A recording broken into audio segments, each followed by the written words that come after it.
Welcome back to the UBC Learning Circle. Together with the Indigenous Research Support Initiative, we are pleased to be able to bring the Dada Nentsen Gha Yatastɨg ilhqot'in in the time of COVID report to everyone today. Before I get into anything else, I would like to acknowledge that I'm zooming in from the traditional, ancestral, unceded, and occupied territories of the Hunkaminam-speaking Musqueam people. I would also like to acknowledge the First Nations Health Authority for generously funding the UBC Learning Circle. So, gentle reminder here today, the topics we cover can sometimes be sensitive or emotionally triggering. If that's you for today, please make sure that you're looking after yourself. If at any point you feel that you need to talk to a friend, elder, counselor, family member, don't hesitate to access that support network, whatever it looks like. So briefly, introductions. My name is Cole. I'm from the Tsawwassen First Nation. Sharing our digital space today, but off camera are Cynthia, our production coordinator, and Amber from URSI.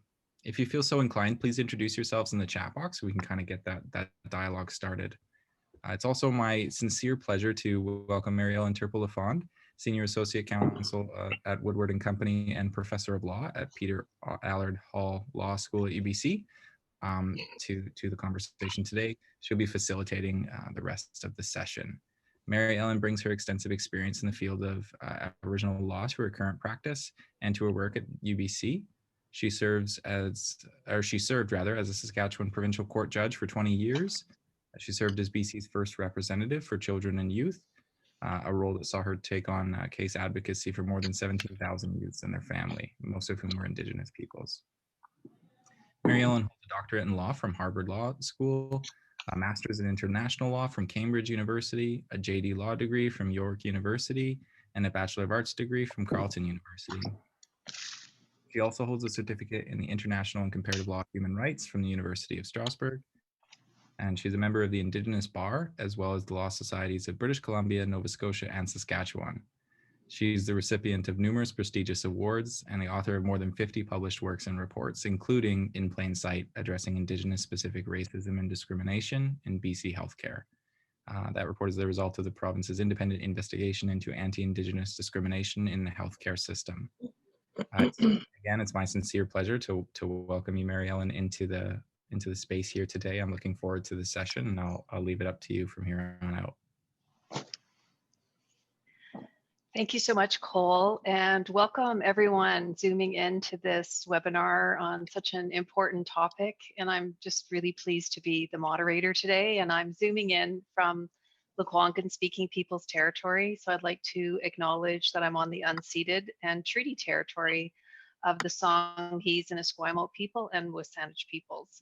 And I'm really delighted to be here to talk about the report and the experience of the ilhqot'in in terms of responding to COVID. We have quite an incredible group of people who will be talking today, and we'll be taking your questions, and we'll have a chance to delve into a subject that is, it's rare that we get to delve into a subject that is so immediate and meaningful and important on a daily basis, but also speaks to the issue of resilience and the role of a nation, and in particular, a nation in British Columbia, a First Nation, that has stepped up in a way that is unprecedented and really is a model, I think, for all of Canada.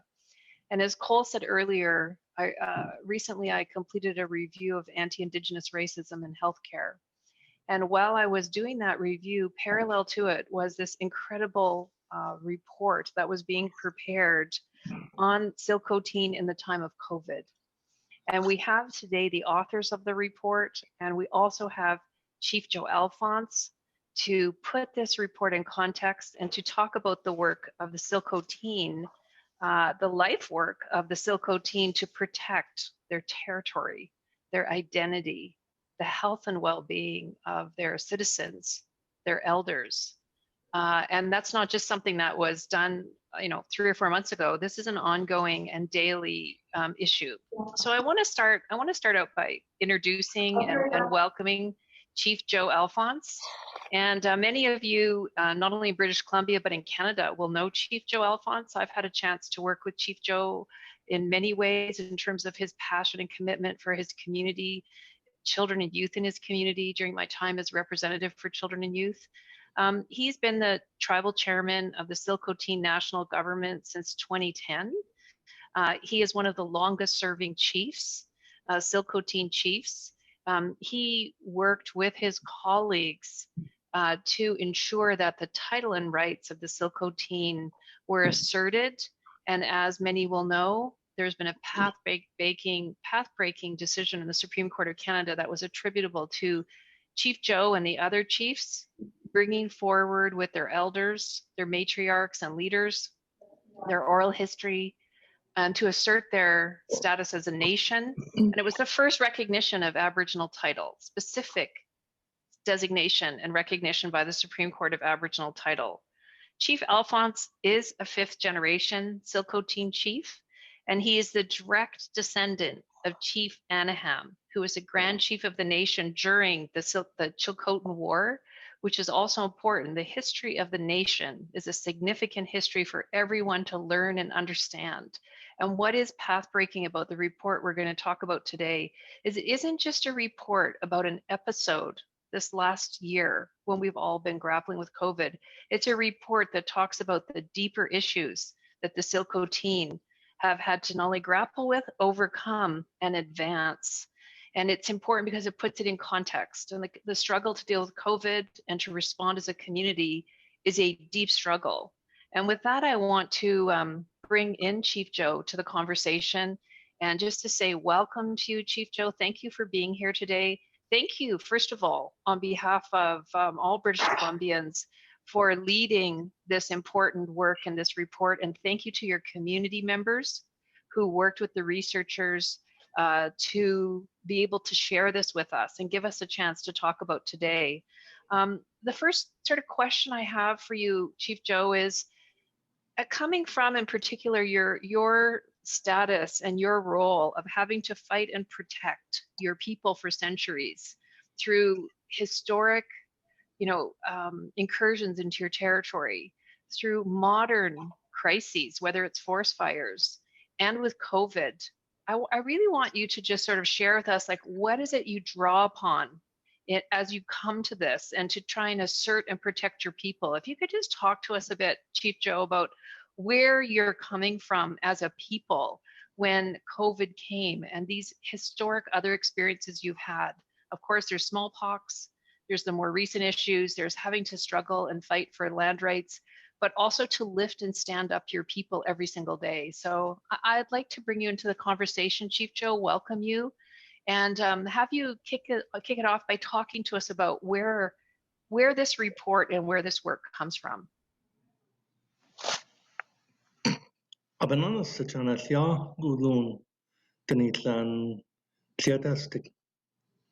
just like to thank everyone for taking the time, opportunity to allow us to share our story. I'm ilhqot'in, a couple things. I'm probably up till now the longest serving elected chief in Tlarinco. That's my community of Inaham. Not the longest serving Chilcotin chief we've been very fortunate that we have long serving chiefs. We 20 years, 30 years is pretty common for ilhqot'in chiefs, and I think that's really key to our success, having that stability.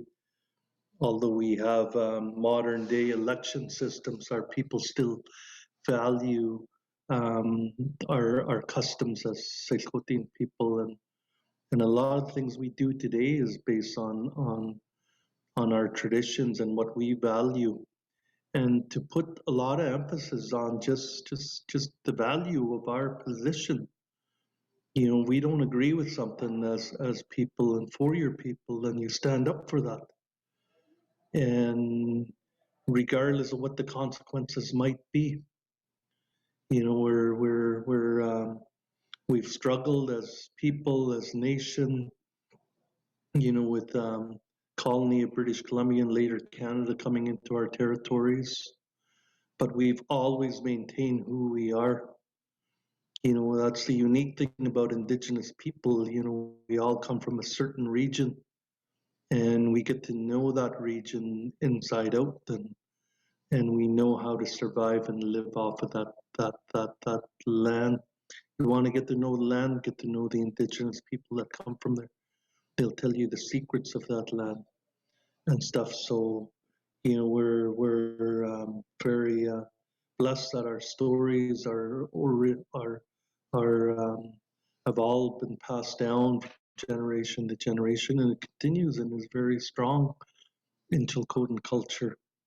You know, we've had smallpox dealings, we've had, you know, different times before contact where our salmon wouldn't come back. We're very salmon dependent people here in the interior and stuff. So we hear that, we learn that, and as we move forward and these pandemics come up, we draw on that experience, we draw on that history.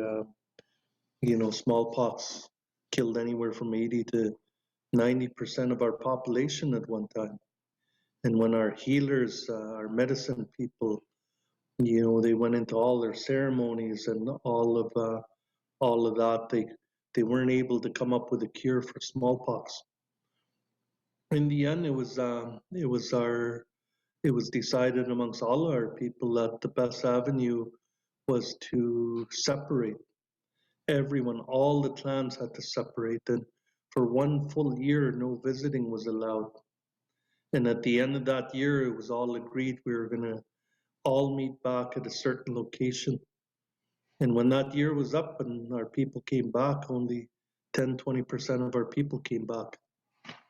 You know, and that was pretty devastating. You know, to have 80-90% of your population perish, and it was an isolation is what saved us, and it was nice isolating ourselves for a full year. So when we do our struggles against COVID-19, to ask our communities to shut down and isolate themselves for 2 weeks, I remind them of that. And the strongest policies we have as Indigenous people is when we can bring back our old laws and we rewrap it in a modern way and roll that out. And when people hear that that's an old traditional law, they adhere to that. You know, it's not something that's being imposed by RCMP or Canada or ISK or anything. And you know, that's what we have to draw on. So it's very, very important as Indigenous people to know your history, meet, consult with your elders, and all of that stuff. So it's been, and for myself, I come from a hereditary family. I'm not a hereditary chief. My cousin Kirby is, but I'm the only person from the hereditary family that's ever been elected into my community. So my grandfather Casimir was chief for 33 years.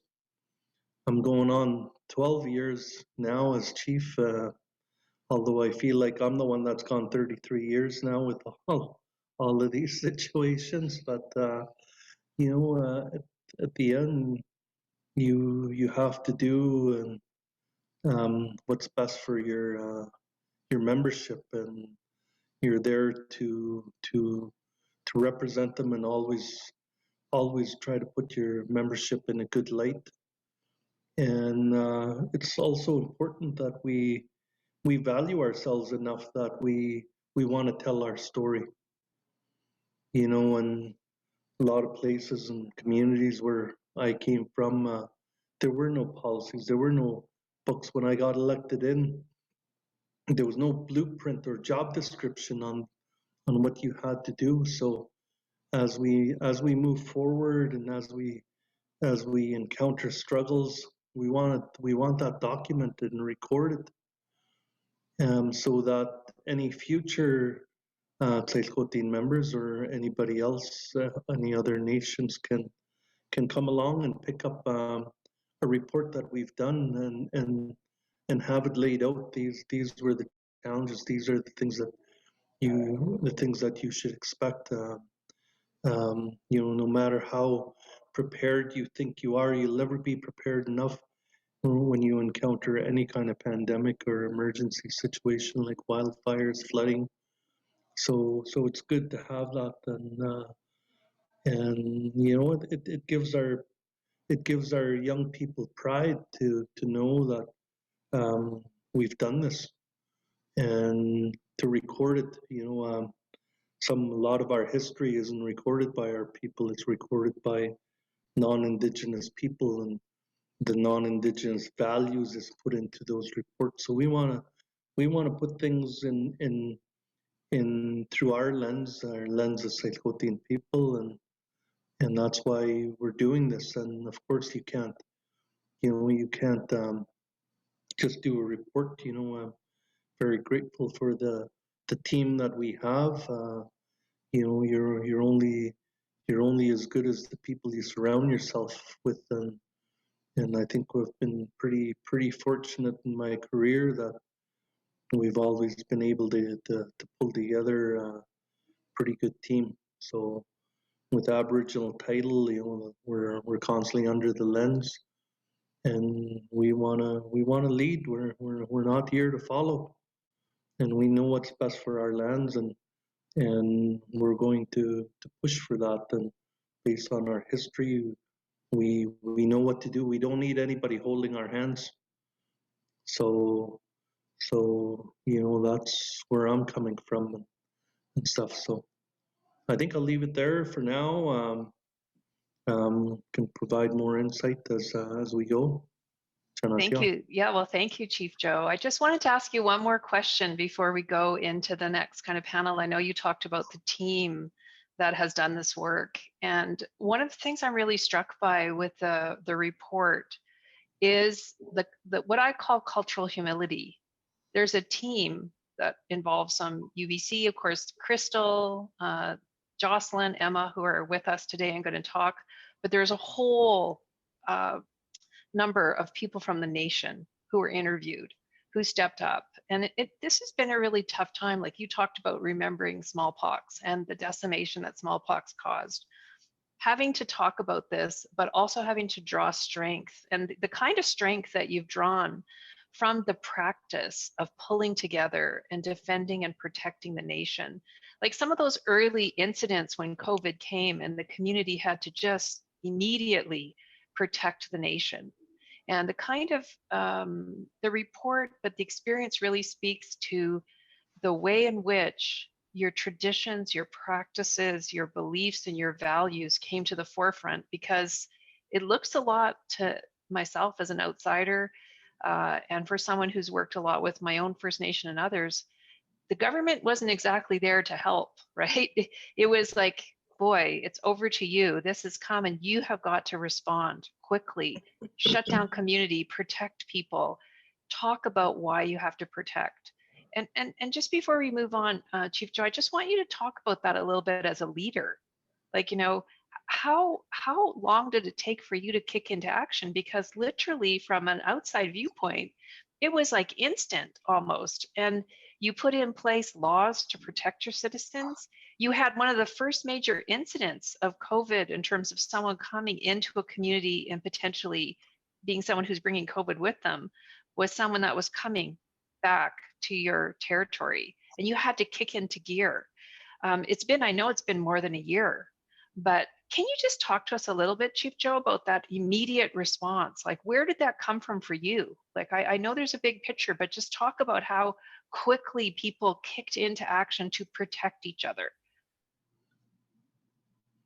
Yeah, it's something like this hits. We'd all seen reports. We'd all, doing our own research on what COVID was, and there was a lot of fear and stuff. So, we talk about emergency planning in general, whether it's protecting our community from fires or pandemics or anything like that. So, we're fresh off of the 2017 fires, where we had put a lot of energy and time into that. So we were very well rehearsed in terms of responding. But it's my community is we're about 2,000 people, so we're gonna encounter, if anything out there, my community is going to be one of the first communities that are hit, and we're the most central of the Chilcotin communities. We're 45% of the Chilcotin population, and we have a lot of members from other communities coming into our community. And so if anything's going to happen, it's probably going to be in my community. And so when that hit, you have to respond quick. It's very important. As a leader, I don't want to face those things. I'd rather have an easy time of things. Why is it that that during the 2017 fires I was the chief, and why is it I'm the chief now and world pandemic has hit? It's very stressful. It's very it's what do you do? How are we going to deal with this? And you definitely go through those feelings, but you have to do the right thing. And when you have to respond, the sooner you respond, the better, because your community is going to resist that. The first week of shutdown, was the most difficult. We haven't got all the education out to our community members. Education often is the key in getting cooperation from your community, because you're not going to have any help. RCMP, their response was, we don't enforce policies. We're here to enforce the law. So we didn't see the RCMP. You're going to have racism, from local businesses, nearby towns, and all of that. So you better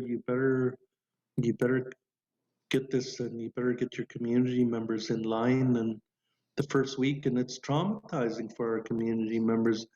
The comment we heard most often was, you guys are trying to treat us like residential school. We're not allowed to do this. We're not, but at the end, you have to remind them we're not doing this. We're to be spiteful. We're doing this to protect you, our whole community. And then you get into, the dialogue about our past history and smallpox and stuff. So once people are aware, they're very supportive. But there are circumstances you can't control. We had a fellow come down from the Lower Mainland from a correction facility, and again, that put us in a situation where we did the shutdown. But as it turned out, we didn't need to do that shutdown, because when he came through our community, he had tested positive, and he had quarantined for 2 weeks. But we didn't know, and the facilities that were out there, the correction services and all of that, stated that because of privacy and all that kind of stuff, that they couldn't share any information with us. My argument to them was that an Aboriginal right is a communal right, not an individual right. So when a person comes from Indigenous heritage, they belong to a communal right, and the community has the right to know about their well-being and stuff. And if we had access to that, we would have handled things in a different way. But those are the challenges, and you're going to have, as I often told people during the 2017 fires, we were the only nation that said no to an evacuation order. The fires were never a threat to us. Government officials were. And I'll reiterate that, again, your biggest hurdles are going to be government people wanting you to be under their thumb, and that's not acceptable to us as Chilcotin people. We know how to deal with this, and We'll make mistakes, but we'll own them because there are mistakes and we'll learn from them. So, so give Well, us a thank you. Yeah, thank you, Chief Joe. And we just for the participants, we've just put into the chat also the Fires Have Awakened Us report.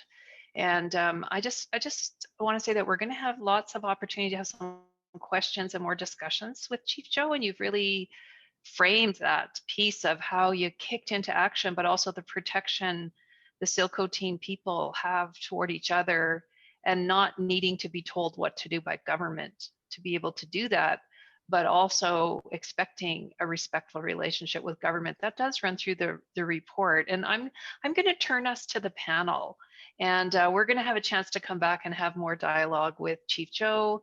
But I want to introduce the panelists who are leads responsible for getting this report out, working together. And the three of them are going to sort of walk us through a presentation and inform. And I just want to introduce them briefly. You can see their bios are available in the materials for today. And contact information is available. So first of all, I'll just do it in alphabetical order. First of all, we have Emma Feltz, and Emma is a PhD candidate in the Department of Anthropology at UBC, and she's a writer, organizer, and policy analyst with more than 10 years experience. Her work really focuses on Indigenous and settler relations, and she was working on projects with the nation since 2013, and she worked on the Fires Awaken Us report as well, and on this report, and just so grateful for her work. And of course, just myself as a professor at UBC and as the director of the Residential School History and Dialogue Center, someone who is going to be making a lifelong contribution to this area in her scholarship and the way she's working. I'm just so proud of her work. I really want to stand her up. Dr. Jocelyn Stacey, who's my colleague at the Peter Allard School of Law. She's a very well recognized researcher in the areas of disaster law and environmental law. She has been working with the ilhqot'in since 2017. She is one of the co-authors of The Fire Awakened Us, as well as this report on the community, the nation's response to COVID. Very pleased to have her as a colleague at Allard, but also as I was working on the report on anti-Indigenous racism, just to have the kind of support and expertise and knowledge of a colleague of the caliber of Dr. Jocelyn Stacey. Just so privileged at Allard School of Law to have her present. And last but certainly not least, Crystal Verrer. Crystal is ilhqot'in. She has been a lead negotiator, special advisor to chiefs. She's been a supporter in her community and her nation, working with the traditional and elected leaders. She has degrees from Mount Royal University in Calgary, and she has a Master's of Business Administration from the University of Northern British Columbia.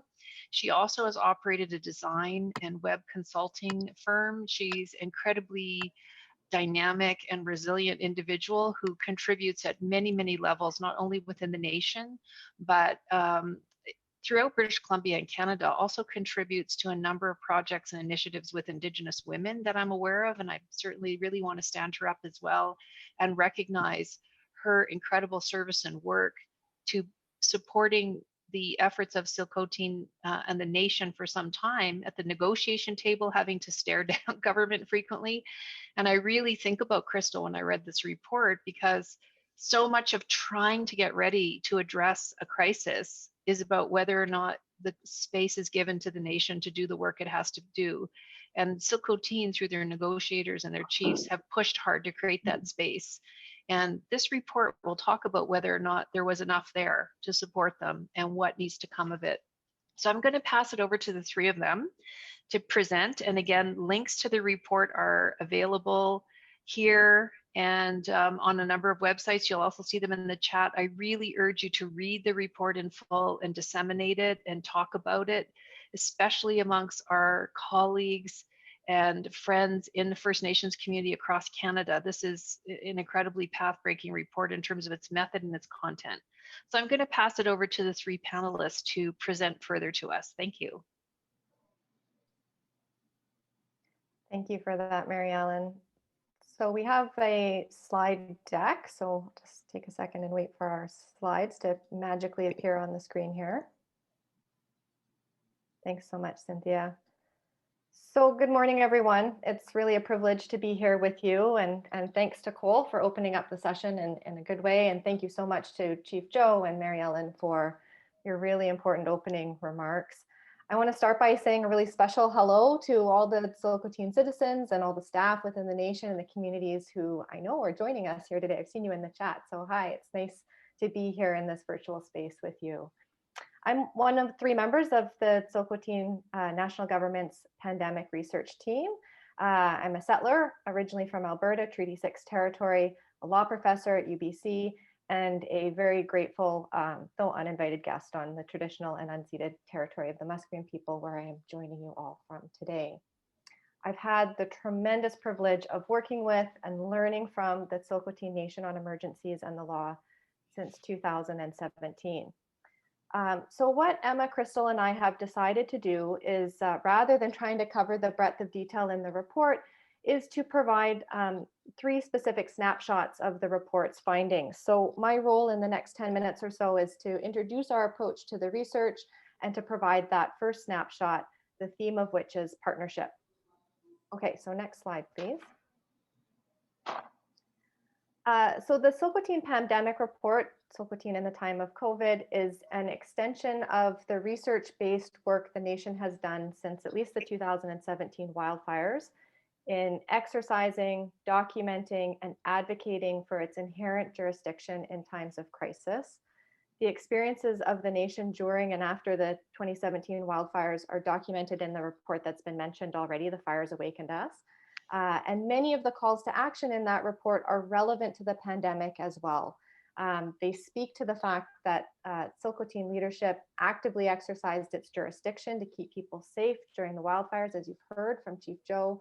And the calls to action identify the infrastructure, funding, resourcing, and policy needs for supporting ilhqot'in leadership in emergency response. Here we are now in 2021 addressing the pandemic. And to summarize one of the themes that we heard in carrying out this research, it seems like the nation is always in a state of emergency. The only question is what the next one will be. So what we know from our research, what we know from disaster research more broadly, is that this experience of perennial emergency is not wholly the result of an external threat like the lightning strike that causes a wildfire or a virus.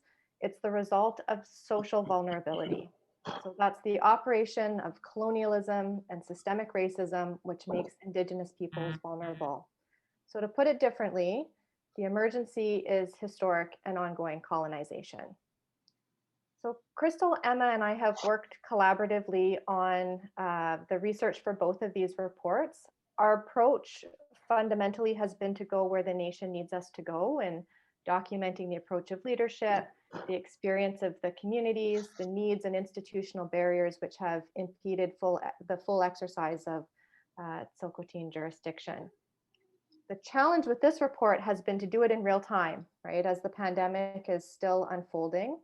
We sought to capture the learning that was happening during the first wave of the pandemic very much in real time.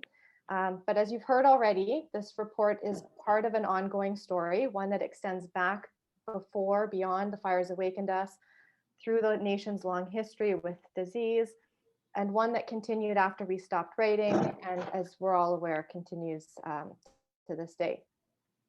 The focus of the COVID report was to capture how key pandemic response decisions were being made within the nation. So over the summer and fall, we interviewed 46 individuals, primarily within the nation, chiefs, counselors, the Women's Council, Emergency Operations Center staff, health directors, healthcare providers, and other community staff. We also reached out to provincial and federal agencies and interviewed representatives from Indigenous Services Canada and BC's Ministry of Indigenous Relations and Reconciliation. Representatives from Emergency Management BC provided written comments to some questions from us as well. We're really grateful that everyone was able and willing to meet with us really in those difficult early days of the pandemic. The result of all these interviews is an appropriately wide-ranging report. As we all know, the pandemic has impacted all aspects of social life, and the report attempts to capture how the nation responded to these impacts. What the report shows is that the nation's leadership and staff know what the nation needs, as you've heard, to navigate a pandemic. It also shows that the nation is constrained in fully exercising its jurisdiction to meet these needs. And it shows where important learning has happened and also where progress is being made. The report culminates in 40 new calls to action directed at BC, Canada, and the Silhqot'in Nation. Okay, next slide. So the first snapshot highlights one of the important positive lessons that emerges from this research, and that is that partnerships have been essential to the Silhqot'in Nation's pandemic response. And so I'll talk about 3 different ways. The first set of partnerships I want to highlight are the partnerships and supports shared between Indigenous nations. For instance, the Silhqot'in National Government, through its Emergency Operations Center, has an ongoing relationship with Westbank First Nation. And so last March, when the WHO declared COVID-19 a global pandemic, TNG's Emergency Operations Center reached out to Westbank, received a copy of its pandemic response plan, and then was able to adapt that plan to meet the needs of the Silhqot'in. The nation was also able to work with coastal First Nations to bring in fish for communities under shelter in place orders. In disaster research, these kinds of arrangements are called mutual aid agreements. So communities helping each other out in times of need.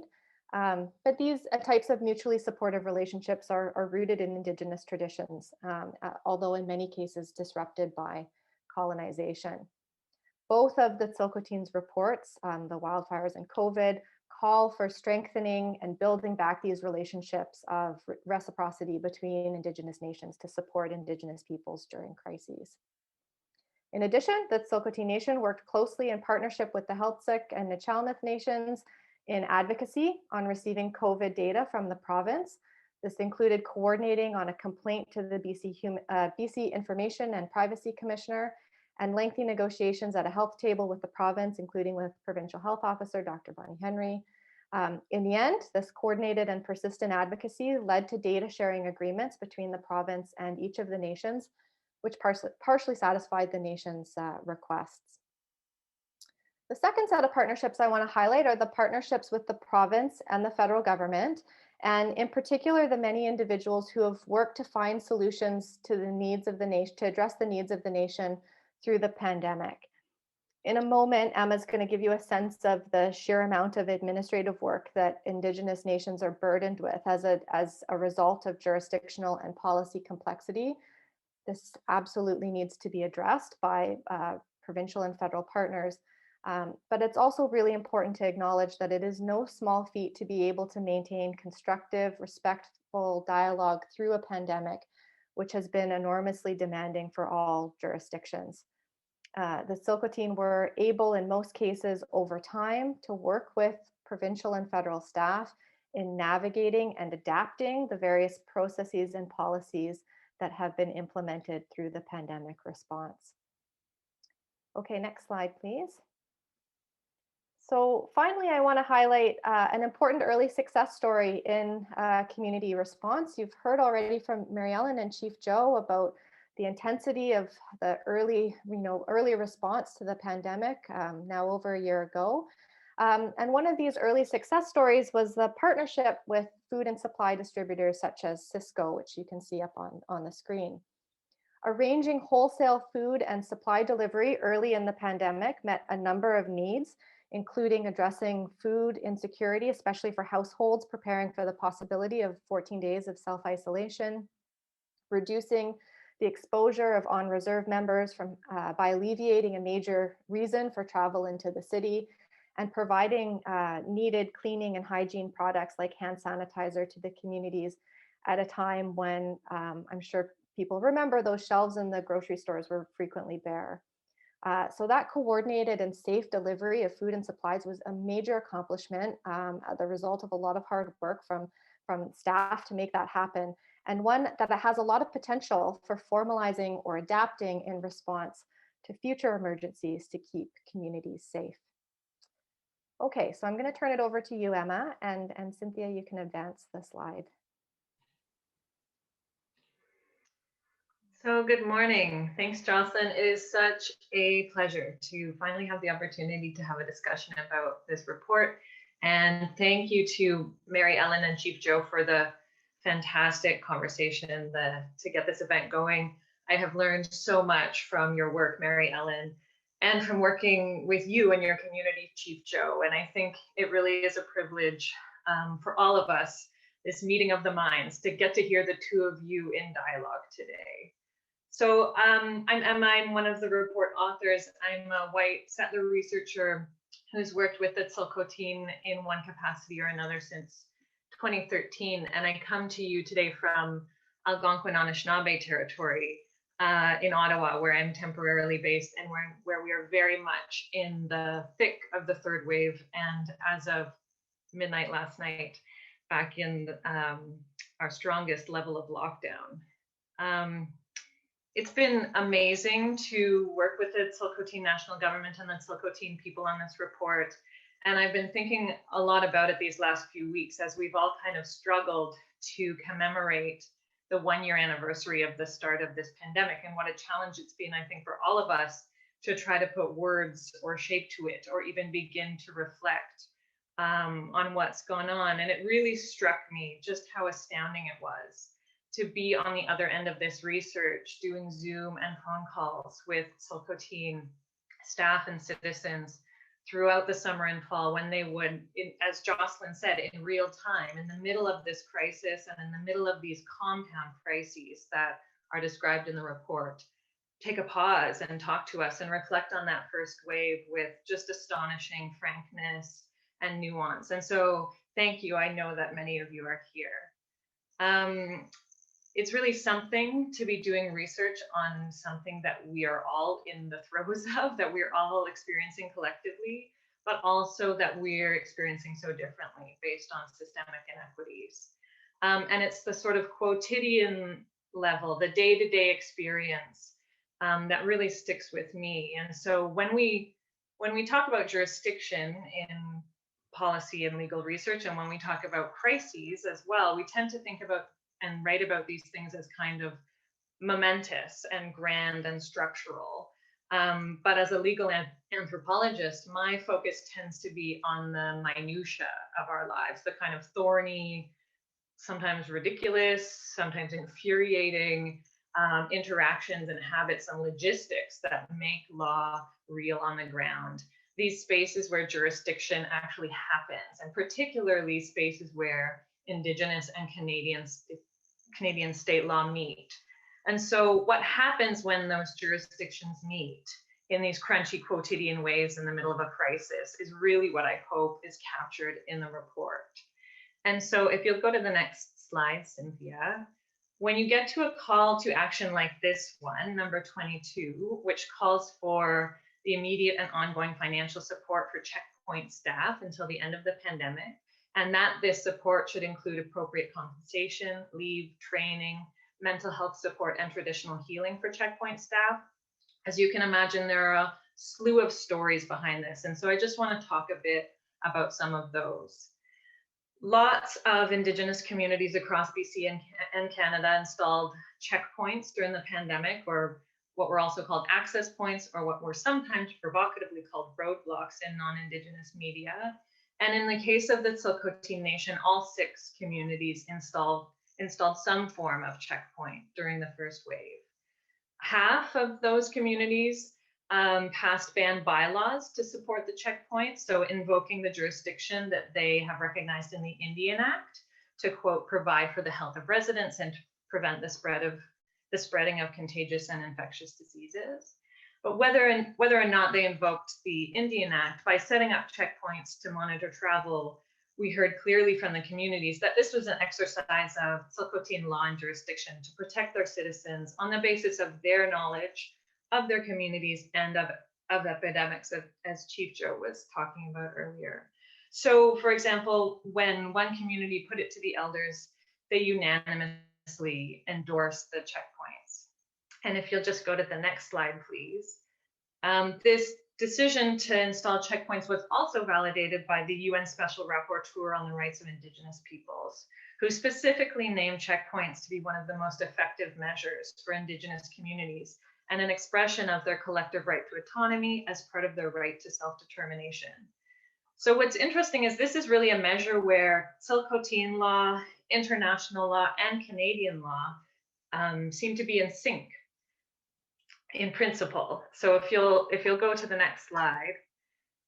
In practice, checkpoints were an incredible feat of coordination, and we heard about this both at the community level and at the nation level. As Jenny Philbrick, who's the executive director of TNG, pointed out, the nation has experience evacuating people because of wildfires and other kinds of environmental crises. It's gotten good at getting people out of the communities, but to keep people in the communities, she said, that's a totally different beast. And so the checkpoints were there to support that beast, to support that goal. But as we began to interview community members and chiefs and staff about the checkpoints, we learned that where they really shone was not just in limiting travel and for contact tracing purposes, but as a method of education. So as Chief Joe talked about, in fact, in most cases, the checkpoints did not actually strictly close communities, but acted more as a kind of safe point of contact to share resources on current pandemic risks and protocols with anyone who approached. And I think that this is extra important given the distrust of the healthcare system and the racism in the healthcare system that, you know, Mary Ellen has written and spoken so extensively and eloquently about. But the checkpoints, of course, the other side of that is that they put an incredible strain on staff. So as you can imagine, being the person whose job it is to advise someone from a neighboring community that they probably shouldn't come in and visit their family took an incredible toll. And it brought on conflict. And being the public face, really, the sort of front line against people's frustration with pandemic restrictions, I think was incredibly hard. And we heard so much about this. So that's why the second half of that call to action, I think, is so important, focusing on supports for checkpoint staff.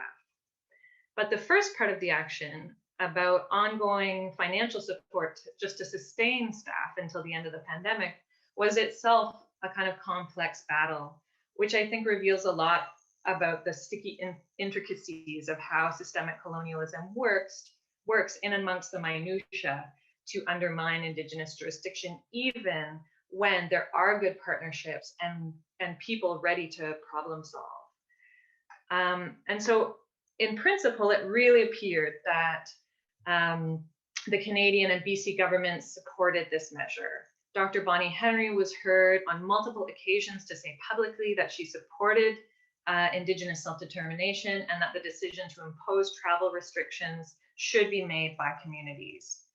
And then similarly, at the federal level, the Indigenous Community Support Fund was specifically modeled so that communities could determine their own needs and use it in their own way, including on checkpoints. And this was an improvement over what the ilhqot'in experienced during the 2017 wildfires, when there was no direct funding like this. And so every expense had to be justified. But in practice, that ICSF funding allocation just simply wasn't enough.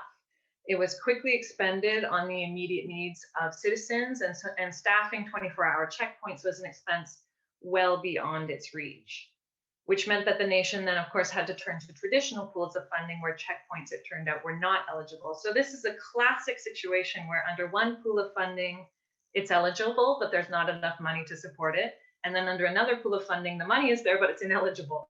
And it's a confounding thing because in every other province, checkpoints were eligible. But in BC, the nation found out there were kind of two main sticking points. First, there was a conflict between the Western science perspective, which questioned the cost-benefit analysis of checkpoints, and ilhqot'in knowledge, which dictated that this was the best option for keeping their community safe. So basically, that knowledge was being questioned at the provincial level.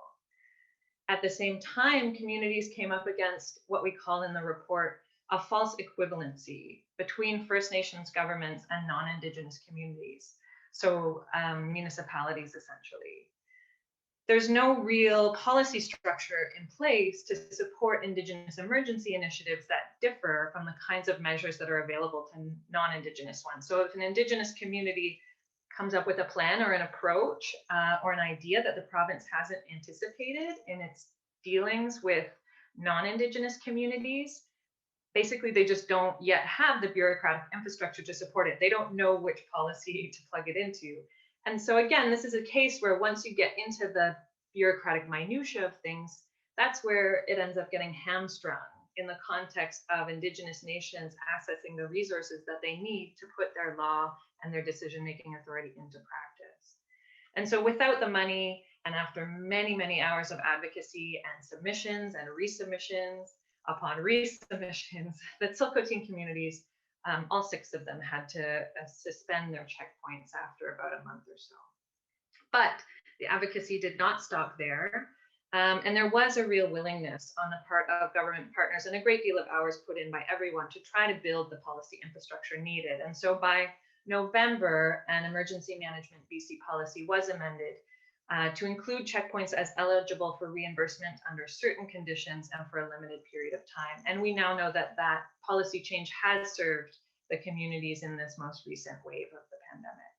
And so the rest of the story behind this call to action is that the success of that partnership needs to be built upon to ensure that there are the full funding supports in place before the next emergency, so that Tsilhqot'in jurisdiction doesn't get caught in the snare of the minutiae again. And with that, I will turn it over to Crystal.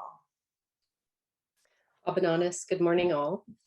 Thank you, Mary Ellen, Chief Alphonse, Jocelyn, and Emma. And also thank you to the Indigenous Learning Support Initiative and the UBC Learning Circle for hosting this webinar and the opportunity to discuss the COVID-19 report through the experiences and voices of the Tsilhqot'in. I'm also proud to discuss what I know is a cornerstone and most important issue, the health and safety of our people. As expressed earlier, my name is Crystal Fry. I'm a citizen of Estila First Nation. It's one of the 6 Tsilhqot'in communities that make up the nation. Over the years, I've worked in several capacities at the nation with the communities from 2006 to 2017, prior to providing consulting services for Indigenous communities. Over the years, I've been passionate and adamant that mitigating, preparing for, and having the adequate resources to respond to emergencies within the nation should be a fundamental baseline for the communities. I've been fortunate to provide facilitation support to the Collaborative Emergency Management Agreement table between the Tsilhqot'in, BC, and federal governments. As the first tripart of its kind, the table aims to streamline emergency response, eliminating barriers, and providing emergency response services comparable to the government partners. When I was working as the executive director at TNG, I have vivid memories of trying to respond to emergency situations. And now I'm glad to see the progress and partnerships that have been built up over the years. The partnership that TNG and UBC formed to document the experience of the nation through the wildfires to the pandemic has now taken shape in the 2 reports, The Fires Awakened Us and the Tsilhqot'in COVID Report. The Tsilhqot'in COVID Report tells the story from the first-hand accounting of several people in a time of crisis. Several emergency staff, the Tsilhqot'in Women's Council, the Tsilhqot'in Nation's mental health clinicians and health directors, and community checkpoint staff. They all met with us to share their experiences, even when very painful to tell. I wish to extend a huge thank you to all those brave people who supported this report and discussed what are very difficult issues. Both reports form a written documentation of what happened, ensuring that the voices of the people recounting their experiences will stay alive and the information will be easily accessible for the future. My portion of today's webinar focuses on what now.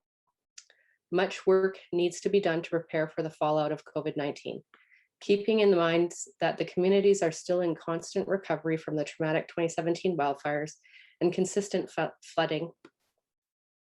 But at the same time, we're still in the midst of a pandemic, so preparation also needs to happen to be equipped for response, but in a strong and supportive manner to ease the strain on people and resources that are currently being challenged.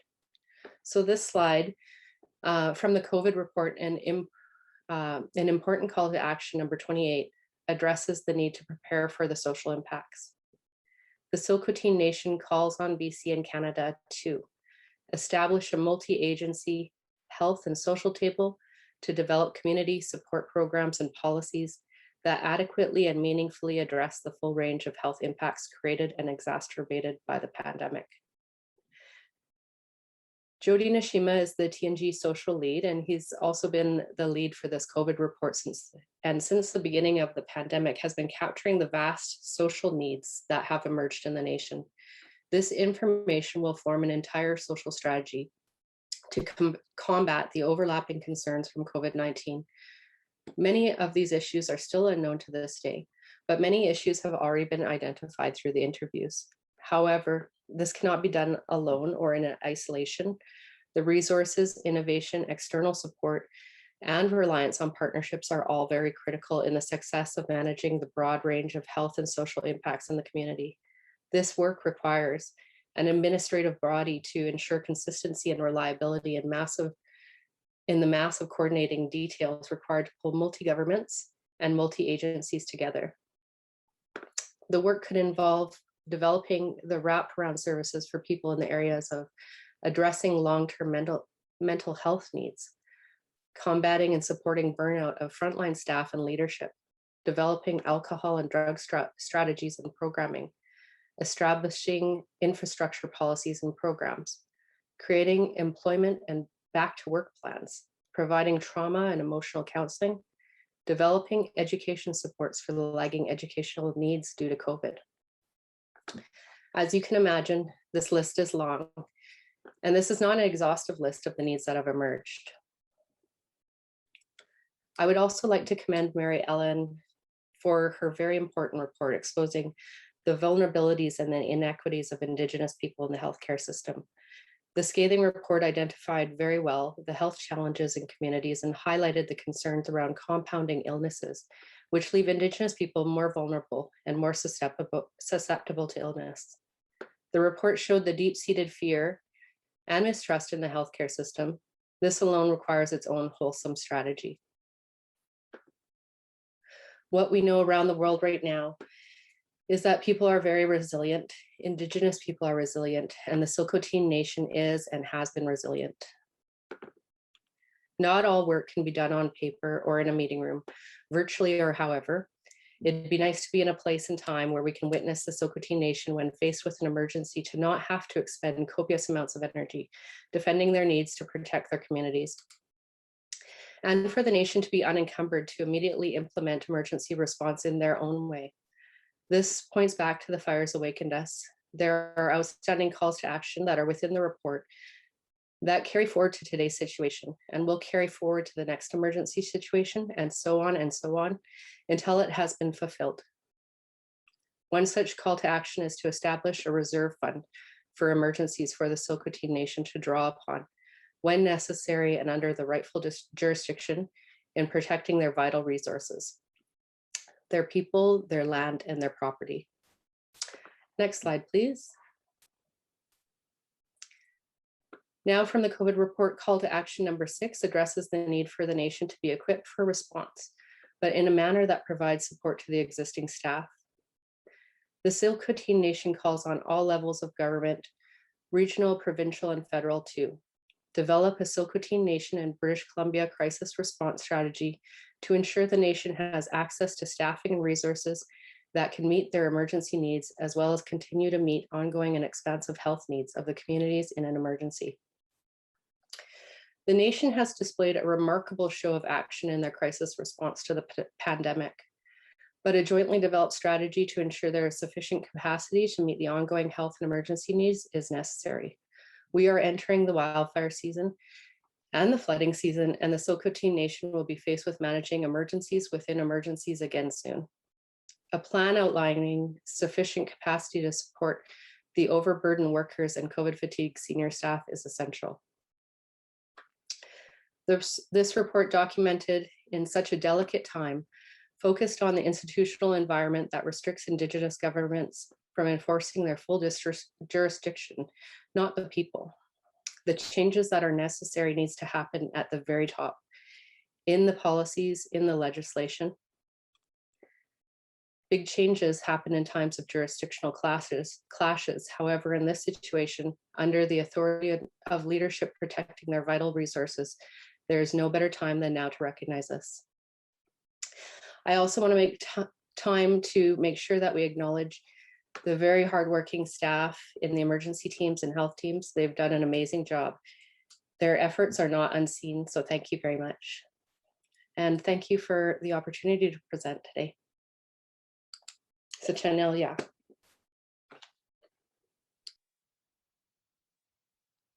Well, thank you to the panelists and for Crystal, Jocelyn, Emma, thank you for walking us through the findings and the method, the context. I want to bring in Chief Joe Alphonse. We're getting some questions and we're going to come back and forth to the panel, but I want to bring back Chief Joe first of all. And one of the themes of the questions that are coming forward, Chief Joe, is the issue of, what are your hopes for the impact of this report on other Indigenous communities? Like, obviously, the nation has come together, the strength of your nation to be able to protect. We're still in this pandemic, we're still dealing with it, but you've given so much with this report. Even your own laws that you developed to protect your citizens are there. Can you talk about, what are your hopes with this report for other nations? Like, is this a gift from the ilhqot'in to other nations in BC and Canada? Yes, I think, we, during times of crisis, people look for leadership, and there should be, the larger Aboriginal organizations should be providing these type of reports. That's not happening. I don't see it. I don't see AFN, I don't see BCAFN, the union, the summit, none of these. We want to go do this and do our report, for the benefit of future ilhqot'in members. But we've had a lot of challenges as First Nation people. We all come from the same background. We have to deal with all the same type of government, Canada, BC, and what we experience, we don't want anybody else to experience that. And we fought for our Aboriginal title. You'd mentioned we were the first Aboriginal title. What you forgot to mention is we're the only nation to win title anywhere in the world. We did that because other nations were willing to share and help us along the way. And this is a way of giving back, providing and making sure, I don't care what type of Indigenous person you are, if we can make life just a little bit easier for them, then this is all worth it for us, whatever. And we have to reach out and help one another as Indigenous people. Learn to hold hands, not pull each other down. That's what this report is. We're doing it for ourselves, but we want to share it with anybody that's willing to listen. You don't agree with our reports, that's fine. We all have different experiences. You're going to have BC that isn't going to want to, they want their Indians to be quiet and submissive. I'm not quiet. And I'm going to talk about the struggles that I've had. I grew up and wanting First Nation leadership to be in mainstream media and stuff like that, and they weren't there. One of the promises I made was I'm going to put myself out there as many times as I can. I may not be the best speaker, I may not be the best leader, but I want all these young ilhqot'in people to listen to us in the media and to know that we're heard, we're going to be heard, and we're going to put ourselves out there. So if I can get and win title with whatever experiences I have, then a whole generation of Indigenous people having the faith and knowing that they're part of and their voice matters, wait till they mature. That's what this is all about. Passing that on to the next generation. We're not going away. Canada, BC, deal with us. Thank you for that. I think that just that gift to other nations and to your own citizens and to young people, and that, like, you know, there'll be First Nations students listening today. And I think for all First Nations people, seeing this report, reading it, listening today is going to drive people back to our own communities. To this method is pretty amazing. And in terms of what you're saying, Chief Joe, about the need for this to come now out at the provincial and national levels through the work of First Nations organizations, I think that we're going to see that. We're going to see that, and because this is the go-to standard to look at it. And I'm going to just redirect one of the questions to Emma. Emma, you know, you spoke in your presentation about people at checkpoints, like how challenging it was to do checkpoint work and its safety, but it was also about relationships, protecting, and how hard it was, and it still is, for people on the front line. I've heard that across on many First Nations, how challenging it is to do checkpoint work, and how sort of like government and other people were like, oh, you're just gonna like be at a checkpoint, like it's whatever. But you're regulating who's coming in, you're regulating who's coming out, you're giving information, you're also exposed to all the challenges that people are experiencing.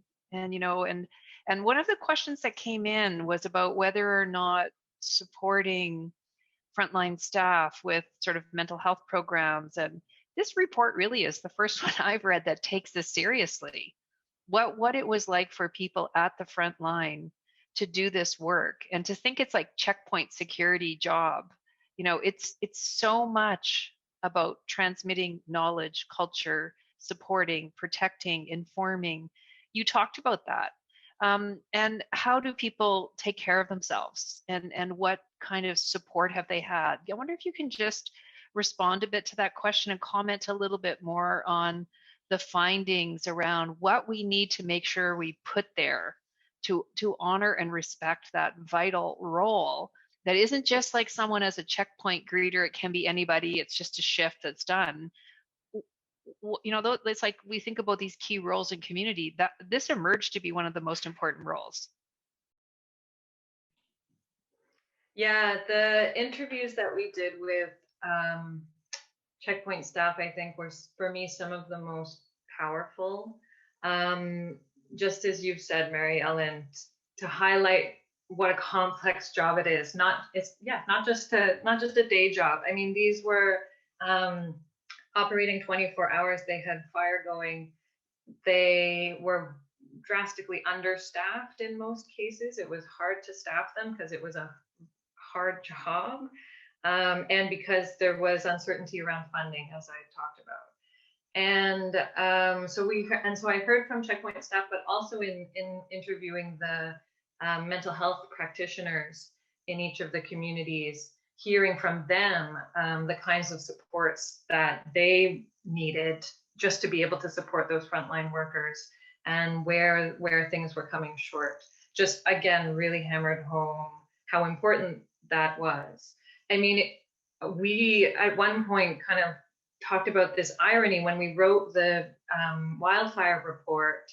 We were writing about checkpoints that the RCMP had set up in contravention of ilhqot'in jurisdiction to keep people out. And now we're writing about checkpoints that ilhqot'in communities had set up to keep people in, that the RCMP wouldn't enforce. And so another part of the story that I wasn't able to talk about today, but that is covered in the report, is the issue of enforcement. And so it's a long story, and it's conveyed in chapter 4 of the report, but essentially there was no enforcement support from RCMP. And there was there were a number of legal questions around that. And so when there were conflicts, so eventually, or really from the start, when there were conflicts for the safety of staff, they were told to let people through. And then a protocol was sort of triggered when something like that happened. And unfortunately, there were quite a number of conflicts, and this is why we really stressed how important that healing and mental health support is.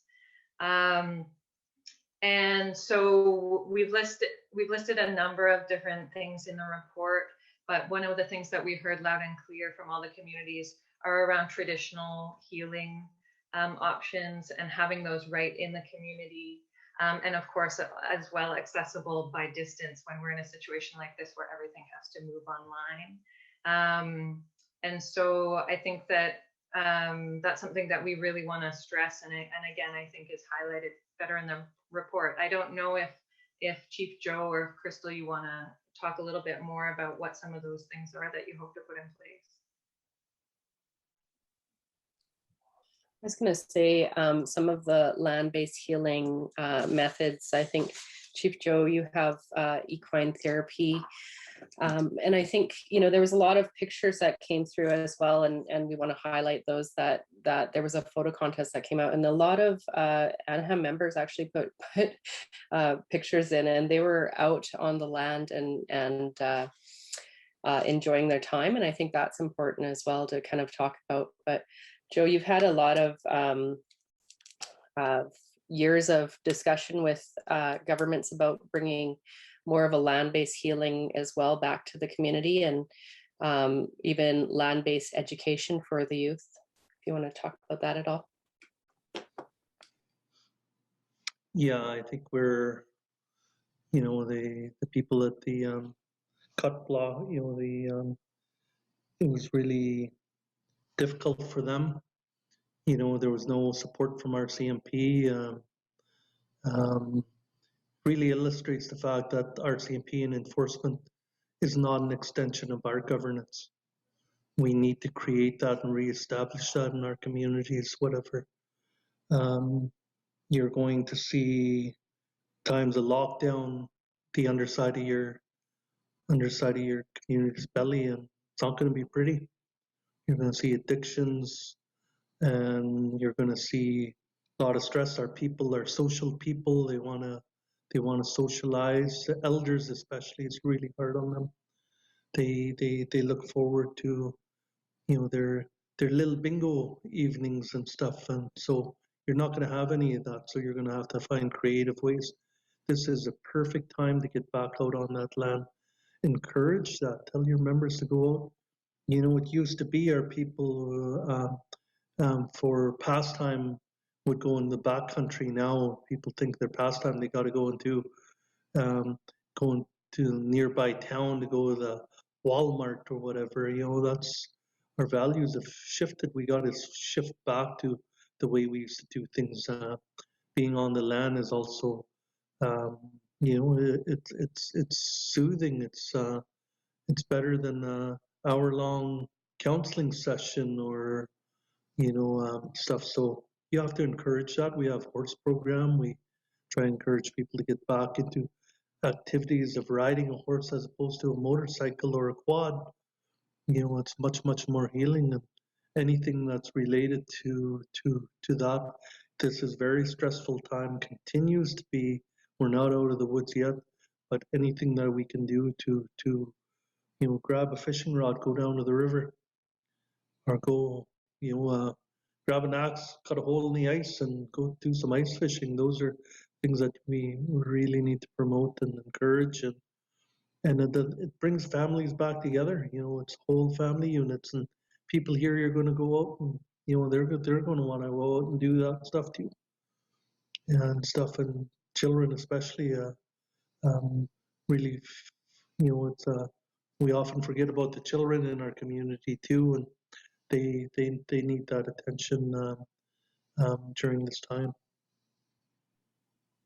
Thank you so much for that, Chief Joe and Crystal, because the whole chapter that you have in the report, which is chapter 5 on the health and social impacts, you're holding that still, and I really see the pressure building for First Nations children and families who have had isolation. I know people still have some contact, and the vaccines have come out, but there has been a lot of missed ceremonies and missed opportunities to celebrate, or really small things where we've had to recognize the passing of people, just transmitting that language, culture, knowledge on the land. I mean, I'm really hearing, and I'd like to hear from you a bit more, Crystal, of, this is a really good explanation to governments and others about the need to fund those land-based healing programs, those land-based school programs. People are talking about how kids have missed a lot of school, and they're talking about like a deficit, like it's a big gap. We're also hearing on the First Nation side that a lot of kids have spent a lot of time with their family, and families have become closer, right? It's not a one size fits all, but for First Nations families in particular, the spending more time with the children, but also thinking about their needs and seeing the need to do things differently. I wonder if you can comment on that a bit, Crystal, about like what you see from that chapter about the health and the social impacts. And the Chief Joe's talking about the kids and land-based healing, but there's a real need to support ilhqot'in services. And this isn't something that you just put forward with the pandemic. This is something you've been putting forward for more than 20 years. But now is really the time to invest in it, I would suggest, as an outsider seeing this report. But I wonder if you could share your thoughts on that with us, Crystal. Yeah, I think that was a tough chapter to, have people comment in and add to, but for the communities, if there's this continuation of, how do you rebuild, and how do you make sure that everybody's in the healthiest state that they possibly can be. And that was a lot of the recommendation about, and the communities were already moving towards that, is land-based healing. It was actually one of the first requests that was made to the partners, the federal and British Columbia partners, was for funding for land-based healing, so that at the same time this is happening, people can at least get out on the ground, still visit, but be in a distant setting, have traditional practices happening, have some teaching happening, but still be safe and appropriate. And there was months even that had lasted in even one of the communities where they hadn't even been reached by the school district to have their children move to laptops.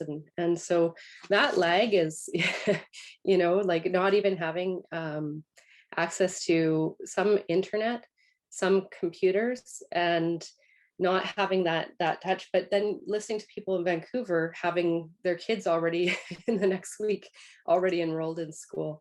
So that weighs heavily in the communities of like, how do you make sure that the kids will succeed? And that's kind of the discussion that happened in the background between some of the interviews, of just making sure that the kids are at least learning in a different way and on the ground, and building them up. And so I think those are big pieces that still need to get figured out and put together. And that was that call to action, was to pull everybody together, make sure it's a multi-agency, multi-government approach to ensuring that there is some work together to build a larger collaborative strategy on building up and building back. Yeah, thank you so much, Crystal. And I'm just getting some messages as well while you're speaking from some other First Nations leaders who are saying how much they appreciate your voice, and Chief Joe talking about the need to build back in a way that absolutely invests in cultural safety for children, whether they're ilhqot'in from whichever nation, to make sure that all of those systems, as we've seen the racism and the struggles, to make sure that there's no going back, right? So really a lot of people lifting you up today for this important work. And I want to bring in Chief Joe again, if he wants to comment on this and talk about a little bit more about, what worked well to support and protect people, and as you on the ongoing basis, because clearly it's about culture, it's about language, it's about values, it's about ilhqot'in laws and approaches. But what you really feel, Chief Joe, has worked well? I think anything that's based on our culture has worked well. It's pulling the communities back together and really having a long, hard look at our community. Addictions are going to be huge, but at least, you know, a pandemic like this is going to bring that to the forefront, and it's going to force our communities to really start dealing with those issues that need to be addressed. And but the thing I kind of wanted to talk a little bit about too was, you know, where does this stand in all this? Where's Emergency BC? You know, these organizations are supposed to be there to facilitate, help, assist. You know, my community, we just got to the point where we didn't depend on them anymore.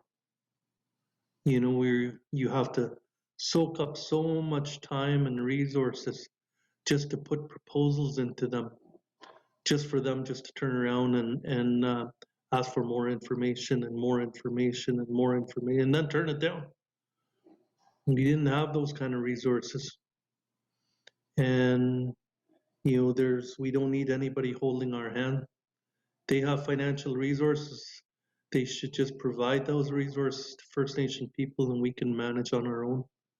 You know, we don't need them. And it was really frustrating. 2017 fires, my community, you know, they still owe us $500,000 since 2017. You know, that affects our audited year every year thereafter. And when something's going to impact your audit on as a First Nation community, it's going to also affect potential opportunities your community can have in the future and stuff. So in the end, my community, we said, we're not even going to respond. We're not even going to depend or look at EMBC in terms of having assistance or anything like that for my community. There just, you know, there's no I can't think of any level of government that has and is held more accountable than First Nation people. Like we have to justify any of our spending more than any other level of government anywhere in or organization anywhere in Canada, over and over and over again. It seems like I'm still dealing with 2017 fires every year. You know, where March just came and went. We've just had to deal with that all over again. So we're starting to, we've hired lawyers, we're going after them now. So you know, it's and I'll continue to push that, and I think they hope that we're just going to go away. We're not going away.